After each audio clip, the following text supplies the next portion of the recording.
Teste, alunos da turma B12 e B13. Essa é a primeira videoaula de linguagens. Eu sou o professor Juliano, coordenador da área de linguagens, da equipe de linguagens, tá? Professor da turma B12, mas nesse momento nós somos uma turma só, certo? Vocês estão inscritos na sala de aula virtual do curso e terão acesso aos mesmos materiais, tá? Mandei lá pelo grupo, pela página da sala de aula virtual, o arquivo com o módulo 1, que é esse módulo que vai ser tratado nesse vídeo, ok? E à medida que as semanas forem passando, eu mando os módulos seguintes e gravo a videoaula e posto lá. É extremamente importante que vocês mobilizem a sala de aula virtual. Postem dúvidas, comentários, né? Observações, tá? Eu vou fazer 5 questões das 25 que vocês têm aí no módulo, aqui nesse vídeo, e espero que o canal esteja aberto, o espaço esteja aberto para essa troca de ideias, tá? Assim como é na sala de aula, de forma presencial, vai ocorrer com adaptações, claro, à distância, por meio lá do nosso espaço. Tudo bem? Bom, todo módulo que eu enviar para vocês, ele vai iniciar com um ou mais textos de abertura. Vocês estão se preparando para fazer uma prova como o Enem, extremamente textual, né? Para cada questão há um texto. Então, habituem-se, acostumem-se a ler esses textos. Senão você vai ser vencido pelo cansaço, não vai fazer uma pontuação boa na prova de linguagens, tudo bem? Fora o fato de que uma boa leitura vai te auxiliar, vai favorecer o teu processo de produção escrita. Parênteses, já há uma proposta de atividade de redação postada lá na sala de aula virtual, tudo bem? Com prazo, hein? Então fiquem atentos aos prazos das atividades. Precisamos manter a organização, certo?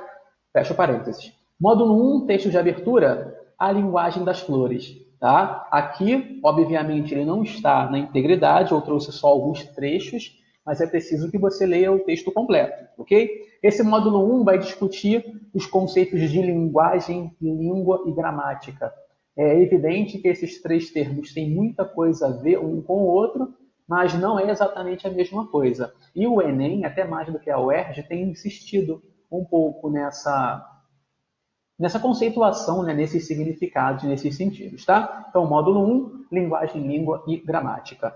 O texto de abertura, a linguagem das flores, ele vai discutir uma questão muito interessante, né? Sobre um código, sobre uma linguagem que de fato existia no século XIX e servia para comunicação, tá? Então, cada flor de cada cor, entregue de cada maneira, dependendo da posição, queria dizer alguma coisa, tá? Então, eu destaquei para vocês um trecho, né? Está logo aqui, ó, abaixo da setinha, com 2 informações importantes.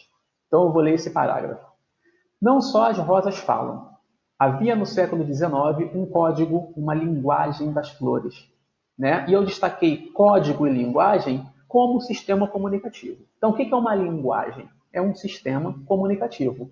O que não quer dizer que é uma língua, tá? Porque para ser uma língua há uns detalhes, né? Há um passo a mais, tudo bem? Então, nos atende essa ideia de que a linguagem é qualquer código, qualquer combinação utilizada para comunicação, né? Então, olha lá, voltando ao texto. Corte, declarações, buchochos, amus, pedidos de perdão, reconciliações, promessas, o rompimento, tudo era dito em pétalas, em flores avulsas, em ramalhetes, dispensando palavras. O modo de entregar as flores era parte da gramática. E aí, daqui a pouco, a gente vai ver 5 sentidos para a palavra gramática. Mas um deles é esse que está aqui, né? É o sistema, tá? O modo de entregar as flores era parte da gramática, era parte do sistema, era parte do funcionamento dessa linguagem. Então, dependendo, como já tinha dito, dependendo da forma como você entregava as flores, você queria dizer alguma coisa. Isso era a gramática dessa língua, era o conjunto de regras, né, de organização desse sistema de comunicação, tá? O botão de rosa de musgo, com seus espinhos e folhas, informava: espero, mas receio. Se entregue de cabeça para baixo, tinha o sentido invertido: não o que temer, nem esperar. O mesmo botão, sem as folhas, mas com os espinhos, alertava: há tudo a temer. Então, olha aí, né? Esse mesmo botão de rosa de musgo, entregue de 3 formas diferentes, queria dizer 3 coisas diferentes. Era assim que a língua se organizava, né? As regras eram essas. Então, vamos entender como um dos sentidos para a gramática, isso, né? Conjunto de regras, sistema, organização, tá? Continuando aqui, eu trago mais um trecho desse texto que diz o seguinte: idiomas nascem, florescem, minguam e morrem. Né? E aí tem o conceito de idioma. Vamos pensar o idioma como a língua de um povo, né? A língua de uma nação. Podemos falar em idioma oficial, né? Idiomas oficiais. No caso do Brasil, por exemplo, um dos idiomas oficiais é a língua portuguesa. Mas a Libras, a língua brasileira de sinais, também é outro idioma oficial. Tá? Então vamos pensar sempre em idioma nação. Tudo bem? Idioma país. Idioma povo. E aqui é dito que eles nascem, florescem, minguam e morrem quando não há mais quem os fale. Quando o que tem a dizer não diz nada mais de ninguém. Centenas de línguas se extinguem no mundo neste momento, uma dúzia delas no Brasil. Amanaie, Urupá, Muriti, Chacriabá, ou seja, línguas indígenas, né? Hoje, 2020, a gente deve ter em torno ainda de umas 180 línguas indígenas em funcionamento. Mas há de se pensar que já foram milhares. Tá? Indo se juntar a outras centenas de línguas já mortas no mundo, ó. O murano, a monita, acadiano, asvético e o próprio tupi, o próprio tronco indígena tupi, ok? E mais um trecho aqui que vai falar sobre a questão da herança e da contribuição linguística, né? Línguas que hoje podem ser classificadas como línguas mortas podem deixar algum rastro, alguns resquícios para línguas que ainda estão vivas. Ó, mas as línguas não morrem de todo.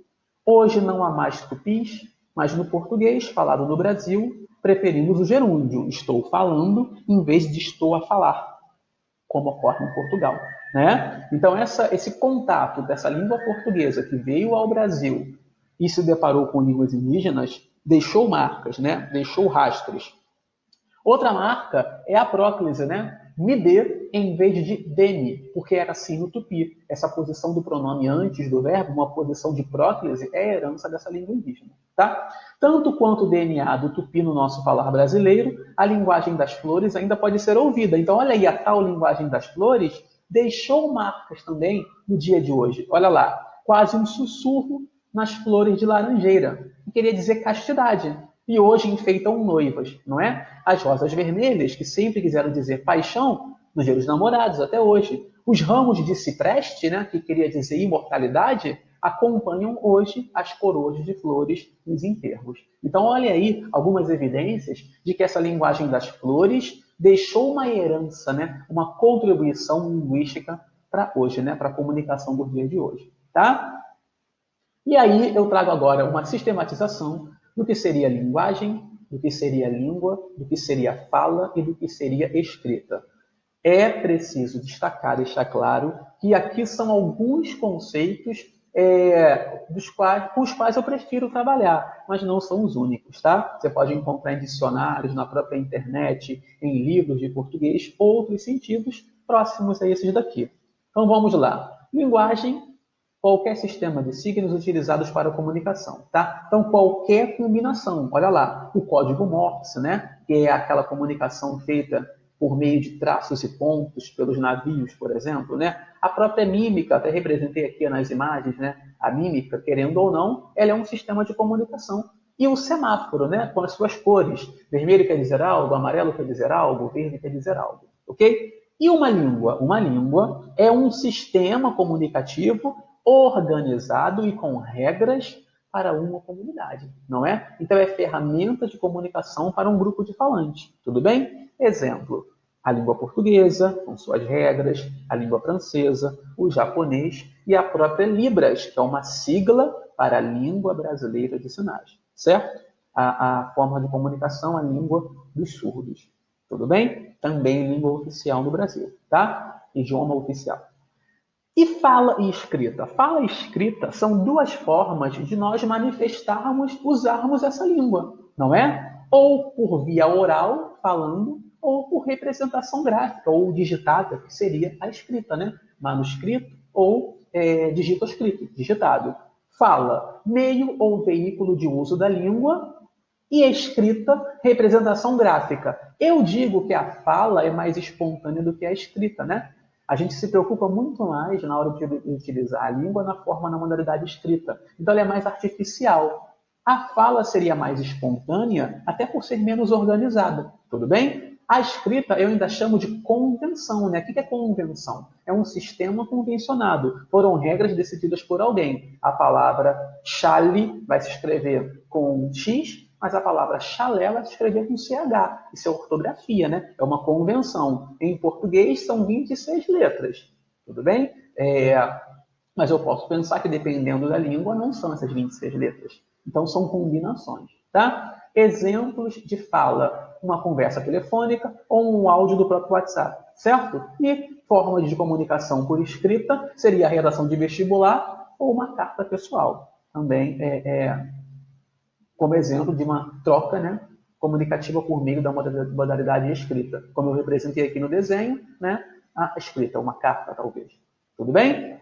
Bom, falando em linguagem, né, falando em comunicação, olha que eu não estou falando em língua, estou falando em sistema de comunicação, essa troca pode se dar por via verbal, não verbal ou mista, tá? O que é uma linguagem verbal? É aquela expressa por meio de palavras. Pode ser oralmente, pode ser por maneira escrita ou até sinalizada, como no caso da Libras. Sempre chamar atenção para essa, né?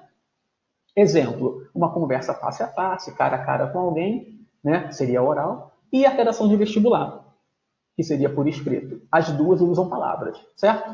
E uma linguagem não verbal? Seria aquele sistema comunicativo que não faz uso de palavras, não é? Podem ser signos, a gente vai chamar de signos não linguísticos, como cores, como sons, como gestos, como símbolos, tá? Exemplos, as placas de trânsito, tudo bem? Né? Você pode ver aqui pela uma placa, né, que quer dizer que você não pode seguir adiante em determinado trajeto, tá? Não há palavras aqui estabelecendo essa comunicação.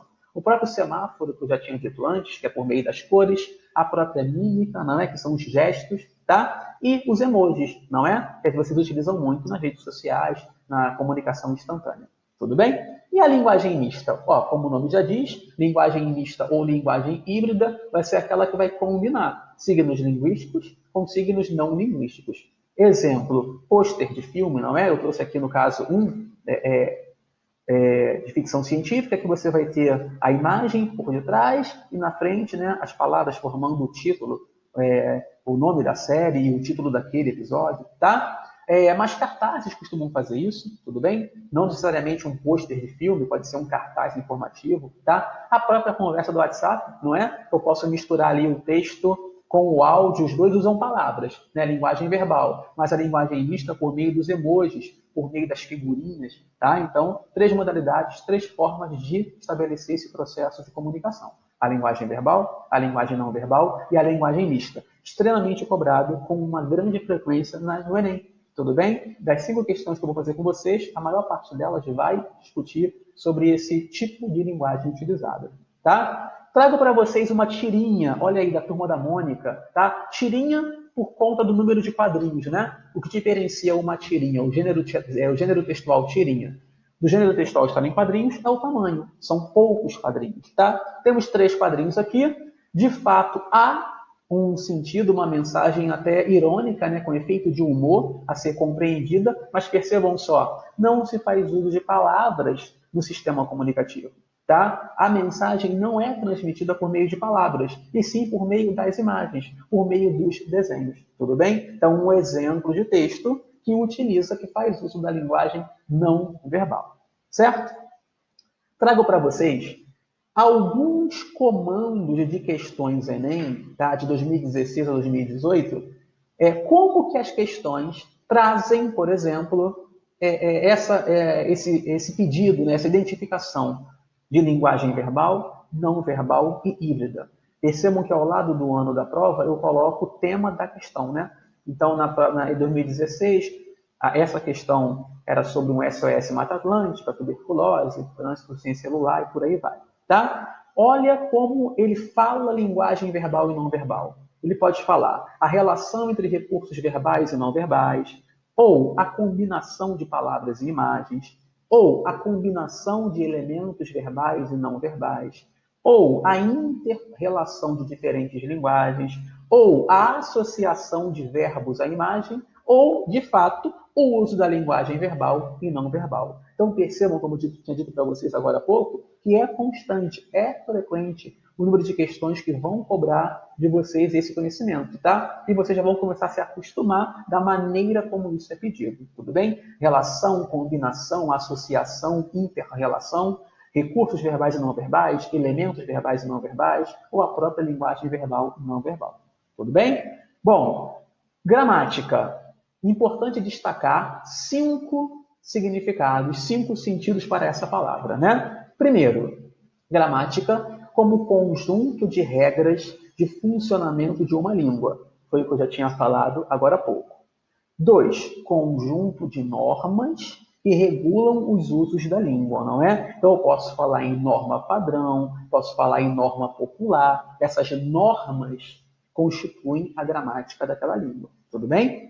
Norma culta. Quando a gente for abordar a variação linguística do português brasileiro, a gente vai discutir bastante esse conceito de norma, tá? Terceiro sentido para a gramática, uma perspectiva de estudo dos fatos da língua, não é? Um caminho, uma teoria para se estudar a língua. Essa perspectiva pode ser gerativa, para o gerativismo, pode ser funcionalista, pode ser sociolinguística, tá? Depende aí da corrente, né, da teoria, da corrente teórica de estudo desses pesquisadores, tudo bem?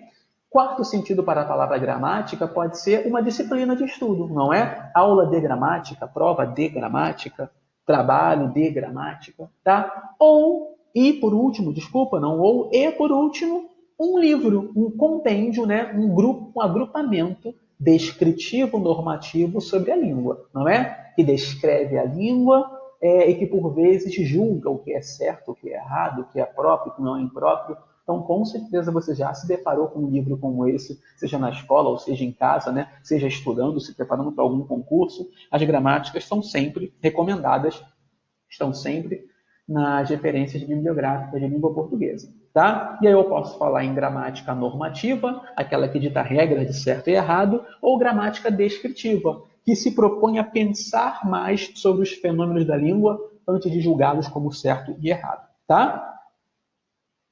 Trago para vocês 2 capas de 2 gramáticas dessas, do quinto significado, né? A gramática normativa do professor Ivanildo Bechara, professor de pós-graduação da UERJ, né?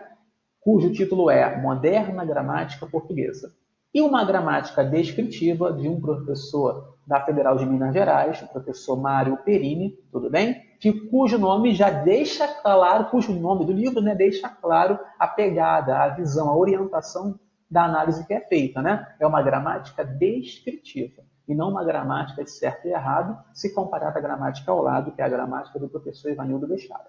Tudo bem? Hoje a escola ainda trabalha mais tendo como base das aulas de português a gramática normativa, mas a gramática descritiva tem crescido bastante no âmbito universitário e em algumas escolas também, tá? E as partes da gramática, para a gente fechar esse momento de teoria e partir para as questões, né? Quando eu falo em gramática, então, como um livro de regras, né? Como sistema de organização da língua, eu falo em níveis de análise, tá? E aí esses níveis de análise são geralmente esses 5 aqui, quase sempre nessa ordem, tá? No livro, a fonética e a fonologia, que estuda os sons, estuda os fonemas, tá? A morfologia, que vai estudar a estrutura das palavras, os morfemas, a sintaxe, que vai estudar as construções, vai estudar a estrutura das frases, né? Como a oração é construída em português, a semântica, que vai se debruçar sobre o significado das palavras, o significado das expressões, a ambiguidade, né? Mais de um sentido que pode ser apreendido dependendo de como está escrito aquilo. E, por último, a estilística, que vai estudar os processos de estilo e de expressão dessa atividade. Vai estudar o estilo, né, de escrita, vai estudar a prosa, a composição poética, o uso das figuras de linguagem, né, essa atividade sobre a mensagem. Tá? Então, estão aí as 5 partes da gramática que, ao longo do ano, nós vamos ver, sempre priorizando, sempre focalizando naquilo que é cobrado a vocês nas provas. Tá? Vamos às questões de vestibular. Selecionei 5, tudo bem? Todas estão no módulo 1 que vocês receberam, tá? Só que lá são 25, aqui eu trago só 5. Hein? Primeira questão foi uma questão do Enem de 2017, né? Há uma tirinha, talvez não esteja muito claro, né, o que está escrito, mas eu vou ler aqui para vocês. Temos um casal se comunicando e aí a menina diz assim: amor, nosso relacionamento tem estado muito parado. Acho que deveríamos nos curtir um pouco. Aí ele diz, claro, e vai para uma rede social para curtir, né? A menina namorada. E aí, ó, falando em semântica, né, como uma das partes da gramática, o efeito de humor se dá aqui por conta dos possíveis sentidos, possíveis significados da palavra curtir, né? Vamos ao comando da questão. Na tirinha, o Enem tem por tradição identificar o gênero textual, né, que está sendo trabalhado, tá? Na tirinha, o leitor é conduzido a refletir sobre relacionamentos afetivos. A articulação dos recursos verbais e não verbais tem o objetivo de, então olha aí, né, como ele falou, a articulação dos recursos verbais e não verbais tem o objetivo de a. Criticar a superficialidade com que as relações amorosas são expostas nas redes sociais. B. Negar antigos conceitos ou experiências afetivas ligadas à vida amorosa dos adolescentes. C. Enfatizar a importância de incorporar novas experiências na vida amorosa dos adolescentes. D. Valorizar as manifestações nas redes sociais como medida do sucesso de uma relação amorosa. Ou letra E. Associar a popularidade de uma mensagem nas redes sociais à profundidade de uma relação amorosa. Às vezes, numa primeira leitura, a gente pode achar que é tudo certo, que é tudo verdade, né? Vamos então a algumas estratégias para você responder questões como essa. Gente, tirinha, a chance é muito grande de ela estar presente ali na questão para fazer uma crítica, tá? E uma leitura mais atenta dessa tirinha nos leva a essa crítica, né? Algo é criticado no momento em que o namorado vai para a rede social curtir essa namorada, né? Esse relacionamento está sendo curtido da forma errada. Logo, percebam que é uma questão que a gente classifica como questão verbo-comando. Cada alternativa começa por um verbo, ó. Criticar, negar, enfatizar, valorizar ou associar. E aí, pela dica que eu te dei, você vai na alternativa onde está a crítica e confere se a crítica que está descrita ali é uma crítica verdadeira. E é, né? Olha lá, criticar a superficialidade com que as relações amorosas são expostas nas redes sociais. Tudo bem? Isso esse curtir, ele é um curtir para os outros, né? Ele é um curtir nas redes sociais e não ali, ó, no mundo real, no face a face, né? Na interação pessoal. Tudo bem? Então, letra A, gabarito da primeira questão. Segunda questão, uma questão de vestibular do Enem também, tá? Percebam que temos aí um cartaz, ok? Uma peça publicitária. Já vimos que ela é mista ou híbrida, né? Porque ela articula recursos verbais e não verbais. Temos aqui a informação textual e também temos a informação que é uma imagem, né? Por trás do texto, de uma mulher apalpando, tocando o próprio seio, tá? E aí o componente verbal diz o seguinte: câncer de mama, vamos tocar neste assunto. A prevenção começa com a conscientização, use o laço rosa, né? Vamos ao comando. Campanhas de conscientização para o diagnóstico precoce do câncer de mama estão presentes no cotidiano das brasileiras, possibilitando maiores chances de cura para a paciente, em especial se a doença for detectada precocemente. Pela análise dos recursos verbais e não verbais dessa peça publicitária, constata-se que o cartaz, ou seja, ele quer que você analise, né, essa linguagem híbrida, verbal e não verbal. E, mais uma vez, deixa claro qual é o gênero textual em questão. No outro era tirinha, agora é cartaz, né? E aí, usar elementos verbais e não verbais foi feito com qual objetivo? Não é? Eu constato, por meio desse cartaz, o que em relação a esse uso? Volta ao texto, gente. Câncer de mama, vamos tocar neste assunto. Eu acho que fica evidente para vocês, né, uma análise mais apurada, de que esse tocar, né, neste assunto, no texto, é um tocar de abordar. Vamos abordar esse assunto. Vamos falar sobre isso. Vamos discutir isso, não é? Só que esse tocar também está associado à imagem, porque há um toque da mulher no seio. Então, as campanhas publicitárias procuram grande parte das vezes, associar, né, a parte escrita e a parte imagética e não de forma gratuita. Deve haver uma relação, deve haver um exercício aí, né, de linguagem criativo e funcional. Isso tem que funcionar, tá? E aí, quando eu tenho, então, as alternativas, né, de resposta, como é um cartaz publicitário, ela é dirigida a um público, né, convencendo-o de algo, alertando sobre algo, nós ficamos com a letra B. Olha lá. Busca persuadir as mulheres brasileiras, valendo-se do duplo sentido da palavra tocar. É uma questão semântica, né? Tocar como, de fato, a ação física ou tocar como abordar, como discutir, tá? Por isso que, nesse cartaz, essa associação produz um efeito. Tudo bem? Há outras alternativas e eu recomendo que, se por acaso algum de vocês desconfiar de que a resposta poderia ser outra, que não a letra B, que vocês sinalizem isso pela sala de aula virtual, tá? Porque a gente pode trocar essa ideia por lá e é bom que mais alunos vão ter acesso a isso. Ok?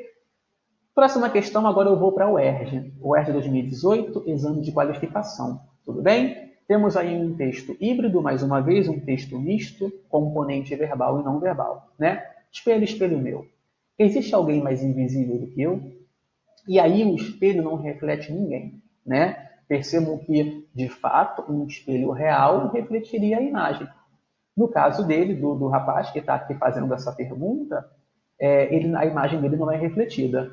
E percebam só, quando ele pergunta, existe alguém mais invisível do que eu já devo me atentar para o fato de que ele já se sente invisível. Ele quer saber se há alguém mais invisível do que ele. Tudo bem? Então ele pergunta assim, será possível isso existir? Será que alguém é mais invisível do que eu? Porque talvez ele já se ache o mais invisível de todos, né? E invisível aí pode ter várias interpretações, tá? E o espelho confirma que, de fato, né, não há, porque nem a imagem dele é refletida. Se ele já se acha alguém invisível na sua relação com os outros, né? O espelho amplia isso, amplifica isso, né? Nem a imagem dele é refletida, tá? Vamos ao comando. Na charge, né? Gênero textual charge, o personagem formula uma pergunta cuja resposta está sugerida pela imagem refletida no espelho. E a imagem refletida no espelho é vazia, né? A partir dos elementos contidos na imagem, trata-se de uma resposta que expressa o seguinte posicionamento, né? A recusa de uma denúncia. Tem uma denúncia aqui sendo recusada? Pelo contrário, né? Está sendo confirmada. Refutação de uma avaliação, então o rapaz se avalia de uma forma e essa avaliação dele é refutada, refutada como contestada, como contrariada? Não, é confirmada, né? O silenciamento de uma crítica, a crítica levantada por ele é silenciada pelo espelho? Ou a hipótese levantada por ele é confirmada pelo espelho? E aí fica fácil agora, né? Alternativa letra D. A hipótese dele, que nem é tão hipótese assim, é confirmada a partir do momento que a imagem dele não é refletida por esse espelho. Tudo bem? Então, letra D. Só que dessa vez uma questão de associação de elementos verbais e não verbais para o UERJ. Tá? E temos mais uma questão aqui, questão do Enem de 2010. Agora sim, uma linguagem verbal, somente palavras. Raquel de Queiroz, escritora de literatura brasileira, Raquel de Queiroz, a primeira escritora a integrar, né, o rol dos imortais da Academia Brasileira de Letras. Quando vou a São Paulo, ando na rua ou vou ao mercado, apuro o ouvido. Não espero só o sotaque geral dos nordestinos, onipresente, mas para conferir a pronúncia de cada um. Os paulistas pensam que todo nordestino fala igual. Contudo, as variações são mais numerosas que as notas de uma escala musical. Pernambuco, Paraíba, Rio Grande do Norte, Ceará, Piauí têm no falar de seus nativos muito mais variantes do que se imagina. E a gente se goza uns dos outros, imita o vizinho e todo mundo ri, porque parece impossível que um praiano de Beira-Mar não chegue sequer perto de um sertanejo de Quixeramobim. O pessoal do Cariri, então, até se orgulha do falar deles. Tem uns T's doces, quase um D. Já nós, ásperos sertanejos, fazemos um duro AU ou EL de todos os terminais em AU ou EL. Carnaval, Raquel. Já os paraibanos trocam o I pelo R. José Américo só me chamava afetuosamente de Raquel. Tá? Então vamos lá. Raquel de Queiroz comenta em seu texto um tipo de variação linguística que se percebe no falar de pessoas de diferentes regiões. As características regionais exploradas no texto manifestam-se onde, né? Qual é o domínio que vai explorar e vai analisar e vai discutir a questão do falar, da pronúncia, né? É o domínio do som. Nós vimos lá, dentre as partes da gramática, que o nível de análise linguística que se preocupa com isso é a fonética e a fonologia. Logo, temos aqui a letra A, né? É a fonologia que vai trabalhar os fonemas, que vai trabalhar a variação, dependendo da região, a área, a resposta certa, né? A área que vai se preocupar com isso, com o falar, com a questão física, né? A articulação, o pronunciar. Tudo bem? Letra A, fonologia, que vai se preocupar com fala. Última questão, Enem 2011, última questão das 5 da apresentação, tá? Temos aí uma propaganda, tudo bem? Híbrida, já que eu tenho uma informação pequenininha aqui, ó, mude sua embalagem, e temos aqui um saco de açúcar, né? Escrito açúcar, num formato interessante, né? Uma observação, uma análise mais atenta desse saco de açúcar aqui nos leva a uma forma de algo, tudo bem? Vamos ao comando da questão. O texto é uma propaganda de um adoçante que tem o seguinte mote, né? O seguinte lema: mude sua embalagem. A estratégia que o autor utiliza para o convencimento do leitor baseia-se no emprego de recursos expressivos, verbais e não verbais, com vistas a, ou seja, né, a associação de recursos verbais e não verbais, e olha que é uma questão de 2011, hein? Bem mais antiga, tá? Tem qual objetivo? Vamos lá, vamos às dicas. É uma propaganda, então é convencer alguém, tudo bem? Convencimento do leitor, né? A frase mude sua embalagem é uma frase com mais de um sentido, né? Mude sua embalagem de açúcar pela embalagem do adoçante, que está aqui, ó, fininha, tá? Mas esse mude sua embalagem também está associado ao mude sua embalagem, mude sua forma física, não é? Mude a sua aparência, mude a sua constituição corporal. E aí, quando eu associo o açúcar a essa imagem de uma barriga grande, é essa associação, essa inter-relação, o caminho encontrado pela propaganda para produzir efeito, né? Para convencer alguém. E aí, a alternativa que traz essa associação é a letra D, não é? Que já começa com associar. Reparem de novo, questão verbo comando, ó. A, ridicularizar, B, enfatizar, C, criticar, D, associar e E, relacionar. Então aqui eu poderia ter relacionar e associar, mas a nossa resposta é a letra D. Associar o vocábulo, a palavra açúcar, à imagem do corpo fora de forma, sugerindo a substituição desse produto pelo adoçante. Ok? Letra D, nosso gabarito. Meus caros, espero ter ajudado. Tá? O objetivo era discutir o módulo 1. Eu espero também de coração que vocês já tenham lido o módulo 1, tentado fazer as questões. Próxima semana eu já entro no módulo 2, tá? Mando o arquivo pelo Classroom no dia de postagem de português, que é segunda e quinta, tá? E o vídeo também aparece na semana seguinte. E eu espero mesmo que vocês aproveitem esse nosso canal de comunicação, né? Para trocar a ideia, trocar a informação. Vocês viram que o Enem manteve o edital, manteve as datas, né? Final do ano, o tempo passa rápido demais. Sem um contato presencial pode bater um desespero, então a gente precisa se organizar e cumprir as tarefas que são delegadas a nós. Tudo bem? Grande abraço, até a próxima aula e espero o feedback de vocês agora. Valeu!